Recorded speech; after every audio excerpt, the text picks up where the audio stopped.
Welcome back to my YouTube channel. ಎಲ್ಲರೂ ಚೆನ್ನಾಗಿದ್ದೀರಿ ಅಂತ ಅಂದ್ಕೊಂಡಿದ್ದೀನಿ. ನಾನು ಕೂಡ ಚೆನ್ನಾಗಿದ್ದೀನಿ. ವರಮಹಾಲಕ್ಷ್ಮಿ ಹಬ್ಬ ಪ್ರಿಪ್ರೇಷನ್ ನಾನು ಯಾವ ಥರ ಮಾಡಿದೆ ಅಂತಂದೇಳಿ ವಿಡಿಯೋ ಲಾಗ್ ಮಾಡಿದ್ದೀನಿ. ನನಗೆ ಬೆಂಗಳೂರಲ್ಲಿ ಮಾಡ್ತಿರೋದು ಇದೇ ಫಸ್ಟ್ ಟೈಮು. ಲಾಸ್ಟ್ ಟೈಮು ಎಲ್ಲ ನಾನು ಊರಲ್ಲೇ ಮಾಡ್ತಿದ್ದೆ. ಮಮ್ಮಿ ಪ್ರತಿ ವರ್ಷವೂ ಮಾಡ್ತಿದ್ರು. ಮಮ್ಮಿ ಜೊತೆಗೆ ನಾನು ಹಬ್ಬ ಮಾಡ್ತಾಯಿದ್ವಿ. ನಾವು ಇಲ್ಲಿ ಬೆಂಗಳೂರಲ್ಲಿರೋದ್ರಿಂದ ನಾನು ಫಸ್ಟ್ ಟೈಮ್ ಬೆಂಗಳೂರಲ್ಲಿ ಮಾಡಿದ್ದು. ಆಮೇಲೆ ನಾನೆಲ್ಲ ಒಂದು ಸೀರೆ ಎಲ್ಲ ತೊಗೊಂಡಿದ್ದು, ಅದನ್ನು ಫುಲ್ಲು ನೆರಿಗೆ ಮಾಡಿ ಯಾವ ಥರ ಲಕ್ಷ್ಮಿಗೆ ಸೀರೆ ಅಲಂಕಾರ ಮಾಡಿದೆ ಅಂತಂದೇಳಿ ವಿಡಿಯೋ ಮಾಡ್ಕೊಂಡಿದ್ದೀನಿ. ಇದು ವರಮಹಾಲಕ್ಷ್ಮಿ ಹಿಂದಿನ ದಿವಸ ನೈಟ್ ಮಾಡ್ತಾ ಇರೋದು ನಾನು, ಅಂದರೆ ಥರ್ಸ್ಡೇ ನೈಟು. ಒಂದು ಟೈಮೆಲ್ಲ ಸ್ನಾನ ಮಾಡಿಕೊಂಡು ಫ್ರೆಶ್ ಅಪ್ ಆಗಿ ಆಮೇಲೆಲ್ಲ ಸೀರೆ ಉಡ್ಸೋಕ್ಕೆ ಸ್ಟಾರ್ಟ್ ಮಾಡಿದ್ದು. ಬೆಳಿಗ್ಗೆ ಎಲ್ಲ ಕೆಲಸ ಮಾಡ್ಕೊಂಡಿರ್ತೀವಲ್ವ, ಹಾಗಾಗಿ ಮಡಿಯಿಂದ ಸ್ನಾನ ಮಾಡಿಕೊಂಡು ಮತ್ತೆ ಫ್ರೆಶ್ ಆಗಿ ಸೀರೆ ಎಲ್ಲ ನೆರಿಗೆ ಮಾಡಿಕೊಂಡು ಕೂತು ಈ ಥರ ಫೋಲ್ಡ್ ಮಾಡೋಕ್ಕೆ ನನ್ನ ಮಗಳು ಬಿಡಲಿಲ್ಲ. ಅದಕ್ಕೆ ಕೈಯಿಂದನೇ ನಿಂತ್ಕೊಂಡೇ ನೆರಿಗೆ ಮಾಡಿಕೊಂಡೆ. ನಾನು ಫುಲ್ಲು ಸಮ ಮಾಡಿಕೊಂಡು ನೆರಿಗೆಗಳ್ನೆಲ್ಲ ಅದು ಕರೆಕ್ಟಾಗಿ ಫೋಲ್ಡ್ ಮಾಡಿಕೊಂಡು ಅದಕ್ಕೊಂದು ಕ್ಲಿಪ್ ಹಾಕ್ಕೊಂಡ್ರೆ ಸಖತ್ತಾಗಿ ಬರುತ್ತೆ ನೋಡಿ. ಇಲ್ಲಿ ಕೆಳಗಡೆ ಎಷ್ಟು ಚೆನ್ನಾಗಿ ಕೂತಿದೆ. ಈ ಥರ ಮಾಡ್ಕೋತಾ ಹೋದರೆ ಕರೆಕ್ಟ್ ಆಗುತ್ತೆ. ಆಮೇಲೆ ಸರಿಗೂ ನಾನು ಬ್ಲೌಸ್ ಕಟ್ ಮಾಡಿಸೋನಿಲ್ಲ. ಆಮೇಲೆ ಅದಕ್ಕೆ ಕುಚ್ಚು ಅದೇನೂ ಹಾಕ್ಸಿಲ್ಲ. ಯಾಕಂದರೆ ಅವ್ರು ಕೊಟ್ಟರೆ ಕೆಳಗಡೆ ಹಾಕೋದು ಆ ಥರ ಎಲ್ಲ ಮಾಡ್ತಾರಲ್ವ ಸ್ಟಿಚ್ ಮಾಡಬೇಕಾದಾಗೆ, ಹಾಗಾಗಿ ನಾನು ಕೊಟ್ಟಿರಲಿಲ್ಲ. ಆ ಥರನೇ ಇದ್ದಂಗೆ ಹೆಂಗಿತ್ತೋ ಅದೇ ಸೀರೆನ ಹಾಗೆ ಉಡಿಸಿದ್ದೀನಿ. ಆಮೇಲೆ ಫುಲ್ಲೆಲ್ಲ ಇದು ಸೆರಗು ಕೂಡ ಚಿಕ್ಕ ಪ್ಲೇಟ್ ಮಾಡಿಕೊಂಡು, ನಿಮ್ಮದು ಲಕ್ಷ್ಮಿ ದೊಡ್ಡದು ಇಡ್ತೀವಿ ಅಂತಂದರೆ ಅದಕ್ಕೆ ಇನ್ನೂ ಚಿಕ್ಕದು ಮಾಡ್ಕೋಬೋದು, ಚಿಕ್ಕದು ಇಡ್ತೀವಿ ಅಂತಂದರೆ ಅದಕ್ಕೂ ಕೂಡ ಚಿಕ್ಕದೇ ಮಾಡ್ಕೋಬೋದು. ಎರಡಕ್ಕೂ ಅದಕ್ಕೆ ಲಕ್ಷ್ಮಿ ಹೆಂಗಾಗುತ್ತೆ ಹಂಗೆ ಸಮ ಮಾಡಿಕೊಂಡು ನಾನು ನೆರಿಗೆ ಮಾಡ್ಕೋತಾ ಇದ್ದೀನಿ. ನಂದು ಚಿಕ್ಕದಾಗೆ ದೇವ್ರ ರೂಮಲ್ಲೇ ಕೂಡಿಸ್ತಾ ಇರೋದು. ಹೊರಗಡೆ ದೇವ್ರ ರೂಮ್ ಬಿಟ್ಟು ಬೇರೆ ಅಲಂಕಾರ ಮಾಡಿ ನಾನು ಕೂಡಿಸ್ತಿಲ್ಲ. ಈ ಟೈಮ್ ಫಸ್ಟ್ ಟೈಮ್ ಅಲ್ವಾ, ಹಾಗಾಗಿ ದೇವ್ರ ರೂಮಲ್ಲೇ ಕೂಡಿಸ್ತಾ ಇದ್ದೀನಿ. ಚಿಕ್ಕದೆಲ್ಲ ಸೆರಗು ಮಾಡಿಕೊಂಡು ಎಲ್ಲ ಕ್ಲಿಪ್ ಹಾಕ್ಕೊಂಡು ರೆಡಿ ಮಾಡ್ಕೊಂಡಿದ್ದೀನಿ. ಇದು ನೆರಿಗೆ, ಅದು ಸೆರಗು ನೋಡಿ ಕರೆಕ್ಟಾಗಿ ಮಾಡಿ ಇಟ್ಕೊಂಡಿದ್ದೀನಿ ಈಗ ಸದ್ಯಕ್ಕೆ. ನೆಕ್ಸ್ಟು ನಾನು ಫುಲ್ಲೆಲ್ಲ ಕಲಶ ರೆಡಿ ಮಾಡಬೇಕಲ್ವ, ಹಾಗಾಗಿ ನನಗೆ ಏನೇನು ಅದ್ರ ಕೆಳಗಡೆ ಇಡೋಕ್ಕೆ ಅದೆಲ್ಲ ಒಂದು ಪಾತ್ರೆ ತೊಗೊಂಡಿನಿ. ಅದ್ರ ಮೇಲೆ ಒಂದು ಬಾಕ್ಸಲ್ಲಿ ಇಟ್ಕೊಂಡು ಅದರಲ್ಲಿ ಅಕ್ಕಿನೇ ಹಾಕ್ಕೊಂಡಿದ್ದೀನಿ ನಾನು. ಬೇರೆ ನೀರು ಆ ಥರ ಏನೂ ಹಾಕಿಲ್ಲ, ಅಕ್ಕಿನೇ ಹಾಕ್ಕೊಂಡಿದ್ದೀನಿ. ಫುಲ್ಲೆಲ್ಲ ಅದರೊಳಗಡೆ ಒಂದು ಐಡಿಯಾ ಬರಬೇಕಲ್ವ ನಮಗೆ. ನೆರಿಗೆ ಹಿಂಗೆ ಮೇಲೆ ಬರಬೇಕು, ಕೆಳಗಡೆ ಬರಬೇಕು, 2 ಫೋಲ್ಡ್ ಮಾಡಬೇಕು ಅಂದರೆ ಆಲ್ಮೋಸ್ಟ್ ಅದು ಒಳಗಡೆನೇ ಹೋಗಿಸಿದ್ರೆ ನಿಮಗೆ ಬ್ಯಾಲೆನ್ಸ್ ಆಗುತ್ತೆ. 2 ಫೋಲ್ಡ್ ನೆರಿಗೆ ಬರುತ್ತೆ ಅಂತಂದರೆ ಬೇಕು ನಮಗೆ ಅಂದರೆ ಈ ಥರ ಮಾಡ್ಕೋಬೇಕು. ನಮಗೆ ಒಂದೇ ಫೋಲ್ಡ್ ನೆರಿಗೆ ಬೇಕು ಸಾಕು ಅಂತಂದರೆ ಅದನ್ನೇ ಫುಲ್ ಎಲ್ಲದನ್ನು ಹಿಂದ್ಗಡೆನೇ ಬ್ಯಾಲೆನ್ಸ್ ಮಾಡ್ಕೊಂಬಿಟ್ಟು ಮುಂದ್ಗಡೆ ನೆರಿಗೆ ಬಿಟ್ಕೊಂಡ್ರೆ ಸಖತ್ತಾಗಿ ಕಾಣಿಸುತ್ತೆ. ಹಾಗಾಗಿ ನಾನು 2 ಫೋಲ್ಡ್ ಬೇಕು, 2 ಲೇಯರ್ಸ್ ಬೇಕು ಅಂತಂದೇಳಿ ನಾನು 2 ಲೇಯರ್ಸ್ ಮಾಡಿಕೊಂಡು ಈ ಥರ ನೆರಿಗೆ ಸಮ ಮಾಡಿಕೊಂಡು ಆದಮೇಲೆ ಈಕ್ವಲಾಗಿ ಅದನ್ನೇ, ಅಂದರೆ ಮೇಲೆ ಏರುಪೇರು ಇರುತ್ತೆ ಮಾಡಬೇಕಾದಾಗ ಒಂದು ಸ್ವಲ್ಪ ಆ ಥರ ಆಗೇ ಆಗುತ್ತೆ. ಹಾಗಾಗಿ ನಾನು ಎಲ್ಲ ಕರೆಕ್ಟಾಗಿ ಮೇಲೆಂದು ಕರೆಕ್ಟ್ ಮಾಡಿಕೊಂಡು ಕೆಳಗಂದು ಕರೆಕ್ಟ್ ಮಾಡಿಕೊಂಡು ಆಮೇಲೆ ಸೆಟ್ ಮಾಡ್ಕೊಂಡಿದ್ದು. ಇವಾಗ ಸೆರಗು ಹಿಂಗೆಲ್ಲ ಹಾಕಿ ಆಲ್ಮೋಸ್ಟ್ ರೆಡಿ ಆಗಿದೆ. ಈ ಥರ ರೆಡಿ ಮಾಡಿ ಎಲ್ಲ ಕಲಸೋದು ರೆಡಿ ಮಾಡಿ ಇಟ್ಕೊಂಡು ಅದಾದಮೇಲೆ ನಾನು ನೆಕ್ಸ್ಟ್ ಡೇ ಮಾರ್ನಿಂಗ್ ಬೇಗ ಎದ್ದು ಎಲ್ಲ ಅಲಂಕಾರ ಮಾಡಿಕೊಂಡು ಹೋಳಿಗೆ ಮಾಡಿಟ್ಟು ಎಲ್ಲ ರೆಡಿ ಮಾಡಿದ್ದೆ. ಒಬ್ಬಳೇ ಮಾಡ್ಕೊಳ್ಳೋದನ್ನು ಸ್ವಲ್ಪ ಕಷ್ಟ. ನಮ್ಮ ಮನೆಯವರು ಡ್ಯೂಟಿಗೆ ಹೋಗಿದ್ದರು. ನನ್ನ ಮಗಳು ಭಾಳ ಸತಾಯಿಸ್ತಾಳೆ, ಅದರಲ್ಲೇ ಮ್ಯಾನೇಜ್ ಮಾಡಿಕೊಂಡು ಮಾಡಿದ್ದೀನಿ. ಚೆನ್ನಾಗಾಗೈತೆ ಅಂತ ಅನಿಸುತ್ತೆ ಮನಸ್ಸು. ನೋಡೋಣ, ಇನ್ನೂ ಅಲಂಕಾರ ಮಾಡಾದ್ಮೇಲೆ ಗೊತ್ತಾಗುತ್ತಲ್ವ ಲಕ್ಷ್ಮಿಗೆ. ಭಕ್ತಿ ಒಂದಿದ್ದರೆ ಸಾಕು, ನೀನು ಏನೇ ಮಾಡು ಭಕ್ತಿಯಿಂದ ದೇವ್ರನ್ನ ಬೇಡ್ಕೊಂಡು ಭಕ್ತಿಯಿಂದ ನಮ್ಮ ಕಷ್ಟ ಹಿಂಗೆ ಅಂತ ಬೇಡ್ಕೊಂಡ್ರೆ ವರ ಕೊಟ್ಟೇ ಕೊಡ್ತಾಳಂತೆ ಲಕ್ಷ್ಮಿ. ವರಮಹಾಲಕ್ಷ್ಮಿ ಅಂತಲೇ ಹೆಸರಲ್ವ, ಹಾಗಾಗಿ ಆ ವ್ರತನೇ ಮಾಡಬೇಕಾದ್ರೆ ಚೆನ್ನಾಗಿ ನಿಷ್ಠೆಯಿಂದನೇ ಮಾಡಬೇಕಂತೆ. ಆದಮೇಲೆ ನಾನು ಇಷ್ಟೆಲ್ಲ ರೆಡಿ ಮಾಡಬೇಕಾದಾಗೆ ನನ್ನ ಮಗಳು ಲಕ್ಷ್ಮಿ ಮುಖವಾಡಕ್ಕೆ ರೆಡಿ ಮಾಡ್ತಾಯಿದ್ಲು. ಪೌಡರ್ ಹಚ್ಚಿ ಅದಕ್ಕೆ ಫುಲ್ಲೆಲ್ಲ ಇಷ್ಟು ಪೌಡರ್ ಹಾಕ್ಕೊಂಡಾಳೆ. ಪೌಡರ್ ಹಚ್ಚಿ ಅದಕ್ಕೆ ಫುಲ್ಲು ಮೇಕಪ್ ಮಾಡ್ತೀನಿ ಅಂತಿದ್ಲು. ಆದರೆ ನಾನು ಸುಮ್ಮನೆ ಅವಳು ಮಾಡ್ಕೋತಿದ್ದಾಳೇನೋ ಅಂತ ನಾನು ಅನ್ಕೋತಾ ಇದ್ದರೆ, ಅವಳು ಲಕ್ಷ್ಮಿ ಮುಖವಾಡಕ್ಕೆ ಸರಿಯಾಗಿ ಪೌಡ್ರ್ ಹಚ್ಚಿ ಮೇಕಪ್ ಮಾಡ್ತಾಯಿದ್ಲು. ಅವಳದು ಅದೊಂದು ಮೆಮೊರಿ ಬಿಡಿಯೋ ಅಂತಂದೇಳಿ ನಾನು ವೀಡಿಯೋ ಮಾಡ್ಕೋತಾ ಇದ್ದೆ. ನೈಟೇ ಇದು, ನಾನು ಮಲ್ಗೋವರೆಗೂ ಅವಳೇನು ಮಲಗಿಲ್ಲ. 2 o'clock ಆಗಿತ್ತು ನಾನು ಮಲಗೋಷ್ಟಿಗೆ. ಅವಳು ನನ್ನ ಜೊತೆನೇ ಎದ್ದು ಈ ಥರ ಕಿತಾಪತಿ ಮಾಡ್ತಾಯಿದ್ಲು. ಡಬಲ್ ಕೆಲಸ ಅವಳು ಎದ್ದಿದ್ರೆ. ಮಲ್ಕೋತಿರ್ಲಿಲ್ಲ. ಡಬಲ್ ಕೆಲಸ ಮಾಡಿಸಿ ಟೈಮ್ ಆಯಿತು. ಹಂಗೆ ನೋಡಿ ಇಷ್ಟೊಂದು ಪೌಡ್ರ್ ಹಾಕ್ಕೊಂಡಿರೋದು ಅವಳು. ಇಷ್ಟು ಪೌಡ್ರ್ ಹಾಕ್ಕೊಂಡು ಅದಕ್ಕೆ ಲಕ್ಷ್ಮಿ ಮುಖವಾಡಕ್ಕೆ ಫುಲ್ ಚೆನ್ನಾಗಿ ರೆಡಿ ಮಾಡಿದ್ಲು.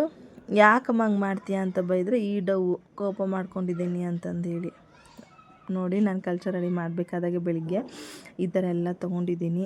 ಉತ್ತುತ್ತಿನೂ ತೊಗೊಂಡಿದ್ದೀನಿ, ಗೋಡಂಬಿ, ಬಾದಾಮು ಸೆಲೆಕ್ಟೆಡ್. ನಿಮಗೆ ಆಪ್ಷನ್ ಇತ್ತಂದರೆ ಹಾಕಿ, ಇಲ್ಲಾಂದರೆ ಪರವಾಗಿಲ್ಲ.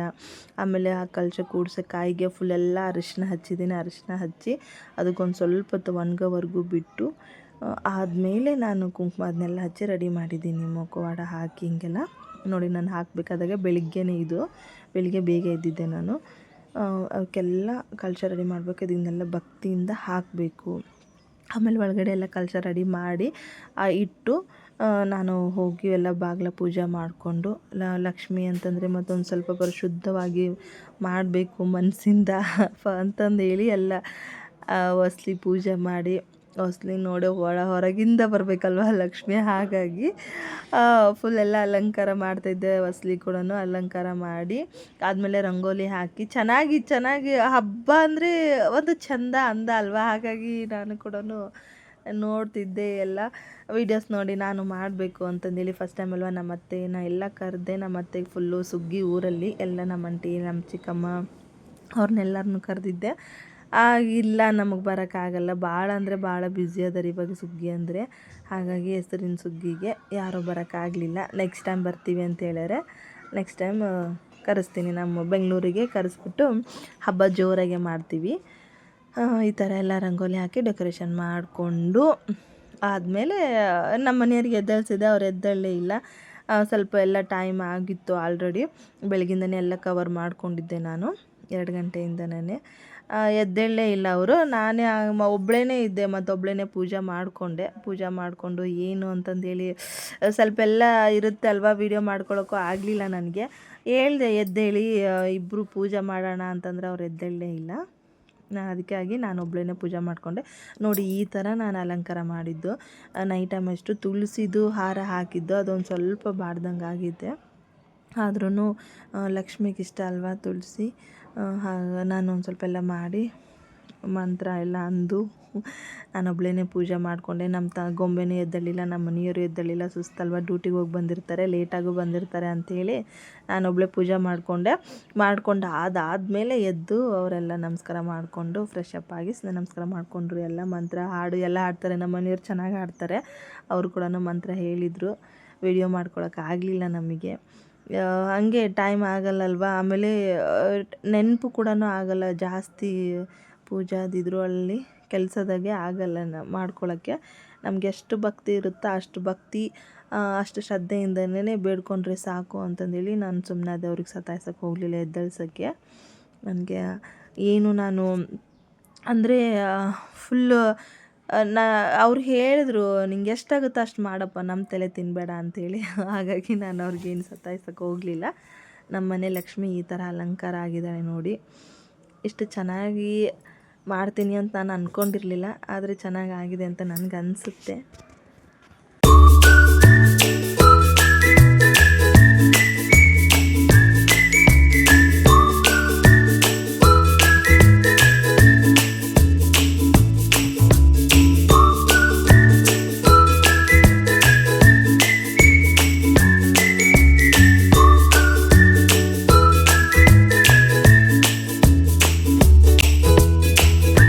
ಎಲ್ಲ ಆಫ್ಟರ್ನೂನು ಸಾಯಂಕಾಲ ಆದಮೇಲೆ ಎಲ್ಲರೂ ಅರಿಶಿನ ಕುಂಕುಮ ಕರೆದೋಗಿದ್ದರು. ನಾನು ಕೂಡ ಅರಿಶಿನ ಕುಂಕುಮಕ್ಕೆ ಅವ್ರ ಮನೆಗೆ ಹೋಗಿದ್ದೆ. ಅವ್ರು ನಮ್ಮ ಮನೆಗೆ ಬಂದವ್ರಿಗೆ ಎಲ್ಲರೂ ನಮ್ಮ ಮನೆ ಬಿಲ್ಡಿಂಗ್ ಕೆಳಗೆ ಅವರೆಲ್ಲರೂ ಬಂದಿದ್ದರು. ಅವ್ರದ್ದಷ್ಟೇ ವಿಡಿಯೋ ಮಾಡ್ಕೊಂಡಿನಿ, ಇನ್ನೂ ಬಂದಿರೋದು ಮಾಡ್ಕೊಂಡಿಲ್ಲ ನಾನು. ಆಗಲೇ ಇಲ್ಲ ನನಗೆ ಮಾಡ್ಕೊಳ್ಳೋಕ್ಕೆ. ಸ್ವಲ್ಪ ಜನದ್ದೇ ಮಾಡ್ಕೊಂಡಿನಿ, ಸ್ವಲ್ಪ ಜನದ್ದೇ ಅಪ್ಲೋಡ್ ಮಾಡಿದ್ದೀನಿ.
ಎಲ್ಲರೂ ನಾವು ಅವ್ರ ಮನೆಗೆ ಹೋಗಿದ್ವಿ, ಅವರು ನಮ್ಮ ಮನೆಗೆ ಬಂದಿದ್ದರು ಕುಂಕುಮಕ್ಕೆ ಅಂತೇಳಿ.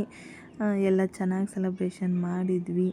ನನಗೆ ಎಷ್ಟು ವೀಡಿಯೋ ಆಗುತ್ತೋ ಅಷ್ಟೇ ಮಾಡ್ಕೊಂಡಿದ್ದೀನಿ. ನಾನು ಇನ್ನೂ ಭಾಳ ಜನದ್ದು ಮಾಡ್ಕೊಂಡಿಲ್ಲ, ಆಗಲಿಲ್ಲ. ನನಗೆಲ್ಲದೂ ಒಬ್ಬಳೇ ಮಾಡ್ಕೋಬೇಕಲ್ಲ. ನಮ್ಮ ಮನೆಯವರು ಸಾಯಂಕಾಲ ಡ್ಯೂಟಿಗೆ ಹೋಗ್ಬಿಟ್ಟಿದ್ರು, ಸೆಕೆಂಡ್ ಶಿಫ್ಟು. ನಾನೊಬ್ಬಳೇ ಗೊಂಬೆನ ಹ್ಯಾಂಡಲ್ ಮಾಡ್ಕೊತಾ, ಎಲ್ಲರನ್ನೂ ಹ್ಯಾಂಡಲ್ ಮಾಡ್ಕೋತಾ ವಿತ್ ಇಷ್ಟು ಸೆಲೆಕ್ಟೆಡ್ ವೀಡಿಯೋಸ್ ಮಾಡಿ. ಆಮೇಲೆ ಎಲ್ಲರೂ ಅದು ಒಂದು ಖುಷಿ ಆಯಿತು ನನಗೆ, ನಿಮ್ದು ಯೂಟ್ಯೂಬ್ ಚಾನಲ್ ಐತಲ್ವ, ವೀಡಿಯೋ ಮಾಡ್ಕೊಳ್ಳಲ್ವಾ ಅಂತ ಹೇಳ್ತಾಯಿದ್ರು. ಅದೊಂದು ಖುಷಿ ಆಯಿತು. ಅದು ಒಂದು ಸ್ವಲ್ಪ ಅವ್ರವ್ರ ಮನೇಲಿ ಕೂಡ ಸ್ವಲ್ಪ ಸ್ವಲ್ಪ ಮಾಡಿಕೊಂಡೆ. ಆಮೇಲೆ ಅದನ್ನೇ ಮಾಡಬೇಕು ಅಂತ ಆಗಲ್ಲ, ಯಾಕಂದರೆ ಕುಂಕುಮಕ್ಕೆ ಹೋಗಿರ್ತೀವಲ್ವ, ವೀಡಿಯೋ ಮಾಡ್ಕೊಳಕ್ಕಂತಲೇ ಆಗಲ್ಲ. ಹಾಗಾಗಿ ಒಬ್ಬರು ವೀಡಿಯೋ ಮಾಡೋಕ್ಕಿದ್ರೆ ಇನ್ನೂ ಚೆನ್ನಾಗೆ, ಮತ್ತು ಆಗಲ್ಲ ಹಂಗೆಲ್ಲ ಫಂಕ್ಷನಲ್ಲಿ, ಹಬ್ಬದಲ್ಲಿ ಆ ಥರ. ನನಗೆ ಎಷ್ಟಾಗುತ್ತೋ ಅಷ್ಟೇ ಮಾಡಿಕೊಂಡು ನಾನು ಹಬ್ಬ ಸೆಲೆಬ್ರೇಟ್ ಚೆನ್ನಾಗಿ ಮಾಡಿದ್ದೀನಿ. ಇನ್ನೂ ನಮ್ಮ ಅತ್ತೆ ಎಲ್ಲರೂ ಊರಿಂದ ಬಂದಿದ್ರಂದರೆ ಇನ್ನೂ ಚೆನ್ನಾಗಿರ್ತಿತ್ತು. ಆಗಲಿ, ನೆಕ್ಸ್ಟ್ ಟೈಮ್ ಬರ್ತೀನಿ ಅಂತ ಹೇಳಿದ್ರೆ ಅಷ್ಟೇ ಮಾಡೋಣ, ಇನ್ನೂ ಚೆನ್ನಾಗಿ ಸೆಲೆಬ್ರೇಷನ್ ಮಾಡ್ತೀವಿ.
ನಮ್ಮ ಮನೆಯದೆಲ್ಲ ಮುಗಿಸ್ಕೊಂಡು ಆದಮೇಲೆ ಡೋರ್ ಕ್ಲೋಸ್ ಮಾಡಬಾರ್ದು ಅಂತಾರಲ್ವ, ಹಾಗಾಗಿ ನಾನು ಕ್ಲೋಸ್ ಮಾಡಿರಲಿಲ್ಲ, ಹಾಗೆ ಮುಂದಿಟ್ಕೊಂಡೆ. ಈ ಪಕ್ಕದ ಬಿಲ್ಡಿಂಗಿಗೆ ಹೋಗಿ ನಾವು ಕೂಡ ಪೂಜೆ ಮಾಡಿಕೊಂಡು ಎಲ್ಲ ಉಡಿ ತೊಗೊಂಡು ಬಂದ್ವಿ. ಅಲ್ಲಿ ನನ್ನ ಮಗಳು ಫ್ರೆಂಡ್ಸ್ ನೋಡಿ ಹೆಂಗೆ ಆಟ ಆಡ್ತಾರೆ. ನನ್ನ ಮಗಳ ಜೊತೆ ಫುಲ್ ಎಂಜಾಯ್ ಅವಳಿಗೆ. ನಾವೆಲ್ಲ ಪೂಜೆ ಮಾಡಿದ್ರೆ ಬ್ಯುಸಿ ಇದ್ದರೆ ಮಕ್ಕಳಿಗೆಲ್ಲ ಫ್ರೆಂಡ್ಸ್ ಸಿಗ್ತಾರೆ, ಫ್ರೆಂಡ್ಸ್ ಜೊತೆ ಆಟ ಆಡ್ಬೋದು ಅನ್ನೋದು ಖುಷಿ. ನೋಡಿ ಎಷ್ಟು ಚೆನ್ನಾಗಿ ಆಟ ಆಡೋಕೋತಾರೆ ಗೊಂಬೆ. ಅವ್ರಿಗೆಲ್ಲ ಈ ಥರ ಇರಬೇಕು ಹುಡುಗರಿಗೆ. ನಾವು ಎಲ್ಲ ಮಾತು ನಮ್ಮ ಬ್ಯುಸಿಗಳಲ್ಲೇ ನಾವು ಆಟ ಆಡ್ತಾಯಿದ್ವಿ. ಲಡ್ಡು ಅವಳು ನಿತೀಕ್ಷಾರ ಮಮ್ಮಿ ಆ ಕಡೆ, ಲಡ್ಡು ಅವ್ರ ಮಮ್ಮಿ ಈ ಕಡೆ, ಅವರಿಬ್ಬರು ಮಾತಾಡ್ತಾಯಿದ್ರು. ಅದಕ್ಕೆ ಅವ್ರ ಮಕ್ಕಳು ಕೂಡ ಫುಲ್ ನನ್ನ ಮಗಳ ಜೊತೆ ಜೋರು ಆಟ ನಡೆದಿತ್ತು ಎಲ್ಲರದ್ದು. ಅವಳ ಜೊತೆಗೆ ಫುಲ್ ಆಟ ಆಡ್ಕೊತ ಚೆನ್ನಾಗಿ ಎಂಜಾಯ್ ಮಾಡ್ತಿದ್ಲು. ಹಬ್ಬನ ಮಾತ್ರ ಸಖತ್ತಾಗಿ ಎಂಜಾಯ್ ಮಾಡಾಳೆ ಅವಳು. ರಿಲೇಷನ್ಸ್ ಕೂಡ ಬರ್ತೀನಿ ಅಂದಿದ್ರು ಮನೆಗೆ. ಅವ್ರಿಗೋಸ್ಕರ ವೆಯ್ಟ್ ಮಾಡ್ತಾಯಿದ್ವಿ. ಬಂದರು, ಅವ್ರ ಜೊತೆನೂ ಚೆನ್ನಾಗಿ ಮಾತಾಡಿ ಚೆನ್ನಾಗಿ ಎಲ್ಲ ಹಬ್ಬ ಮಾತ್ರ ಸೆಲೆಬ್ರೇಷನ್ ಚೆನ್ನಾಗಾಯಿತು. ಹಾಗೆ ಮಾಡೋಕ್ಕಾಗಲ್ಲ, ಮಾಡಬೇಕು ಅಂತ ಅಂದ್ಕೊಂಡಿದ್ದು ಅಂತಂದರೆ ಎಲ್ಲ ಚೆನ್ನಾಗಿ ಆಗುತ್ತೆ. ಆಗಲ್ಲ ಅಂದರೆ ಬರಲ್ಲ ಅಂದರೆ ಬರಲ್ಲ. ಹಾಗೆ ಚೆನ್ನಾಗಿ ಹಬ್ಬ ಮಾಡಿಕೊಂಡು ಖುಷಿಯಿಂದಾಗಿ ವರಮಹಾಲಕ್ಷ್ಮಿ ಚೆನ್ನಾಗಿ ಆಶೀರ್ವಾದ ಮಾಡಲಿ ಅಂತ ಬೇಡಿಕೊಂಡು ಎಲ್ಲರಿಗೂ ಮುತ್ತೈದೆಯರನ್ನೆಲ್ಲ ಕರೆದು ಅವ್ರಿಗೂ ಕೂಡ ಅರಿಶಿನ ಕುಂಕುಮ ಕೊಟ್ಟು ಚೆನ್ನಾಗಿ ಅಂದರು. ನಾನು ಕೂಡ ಒಂದು 9 ಆದರೂ ಅರಿಶಿನ ಕುಂಕುಮ ಕರಿಬೇಕು, ಜನಕ್ಕೆ ಉಡಿ ತುಂಬಬೇಕು ಅಂತ ಅಂದ್ಕೊಂಡಿದ್ದೆ. ಜಾಸ್ತಿನೇ ಆದರು. ಅದು ಒಂದು ಫುಲ್ ಖುಷಿ ಆಯಿತು ನನಗೆ. 12-15 ಜನ ಅಂತೂ ಆದರು. ನನಗದು ಒಂದು ಭಾಳ ಖುಷಿಯಾಗಿತ್ತು. ಚೆನ್ನಾಗಾಯಿತು ಅಂತ ಅನ್ನೋದು ಒಂದು ಇರುತ್ತೆ ಅಲ್ವ ಮನಸ್ಸು. ಹಾಗಾಗಿ ಚೆನ್ನಾಗಿ ಹಬ್ಬ ಮಾಡಿಕೊಂಡು ಎಲ್ಲರೂ ಖುಷಿಯಿಂದ ಇರಿ ಅಂತ ಸೆಲೆಬ್ರೇಷನ್ ಕಂಪ್ಲೀಟ್ ಮಾಡಿಕೊಂಡು ರಿಲೇಷನ್ಸ್ ಬಂದಿದ್ರು ಅಂತ ಹೇಳಿದ್ನಲ್ವ, ಅವ್ರ ಜೊತೆ ಕೂತ್ಕೊಂಡು ಊಟ ಮಾಡಿ ಆ ಡೇ ಮಾತ್ರ ಚೆನ್ನಾಗಿ ಎಂಜಾಯ್ ಮಾಡಿದ್ವಿ ಹಬ್ಬ.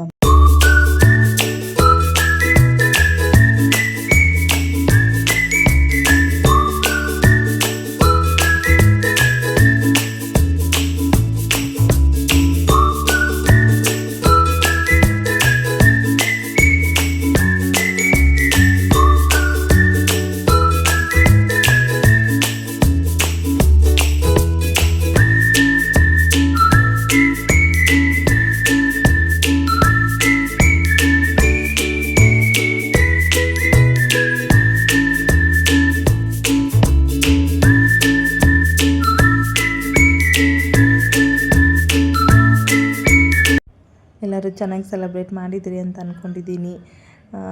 ಸಬ್ಸ್ಕ್ರೈಬ್ ಮಾಡಿ, ಶೇರ್ ಮಾಡಿ, ಸಪೋರ್ಟ್ ಮಾಡಿ. ಇದೇ ಥರ ರಿಲೇಷನ್ಸ್ ಹೇಳಿದ್ಮೇಲೆ ಅವ್ರ ಜೊತೆ ಕೂತ್ಕೊಂಡೆ ಎಂಜಾಯ್ ಮಾಡಿ ಊಟ ಮಾಡಿದ್ವಿ. ಥ್ಯಾಂಕ್